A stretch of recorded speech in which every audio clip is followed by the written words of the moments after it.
history of the Western civilization was inscribed on the marble, as demonstrated by such well-known marble statues like the Discobolus, Venus de Milo, and David. In the Orient, however, the splendid history of the Chinese civilization was carved on the jade. China is a major producer of jade materials and also the stronghold of jade carving art.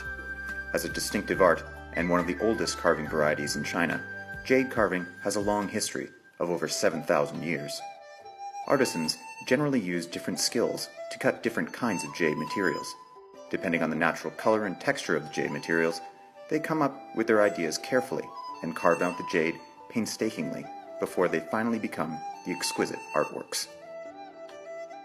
Delicate jade carvings are just lifelike and vivid. They can look still or motional and can be slender or full of momentum. Every exquisite jade carving has a certain kind of subtle elegance behind it. In the Lushou Hall of the Forbidden City, there is a spectacular and exquisitely carved jade sculpture called Great Yu Controlling the Floods, a legendary story in ancient China. Viewers can see a landscape of towering mountains, turbulent torrents and waterfalls, and giant trees, and a troop of laborers under the leadership of the Great Yu were tirelessly tunneling through solid rocks and dredging the river. This masterpiece is made from a huge jade rock, which has a weight of over 1,000 kilograms and was mined from Lilita Mountain of Xinjiang, thousands of miles away from Beijing. It was transported to Yangzhou through waterways later. A decade of hard work by thousands of artisans finally turned this rock into a masterpiece. Representing the legendary saga of the Chinese nation that took place thousands of years ago, it is cherished as a national treasure today. Jade has naturally mild textures, which distinguishes it from both hard stones and shining crystals. Just like the solidified white milk, jade is pleasantly soft and warm.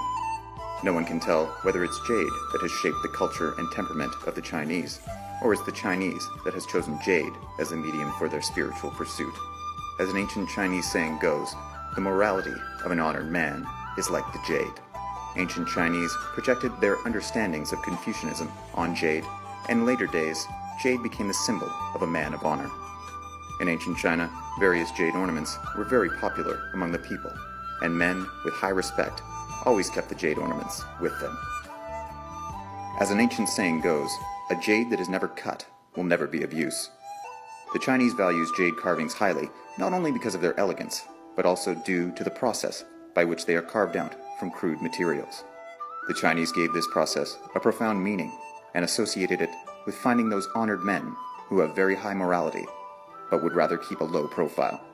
This deep overtone becomes an everlasting spiritual strength and the ceaseless pursuit of the Chinese people.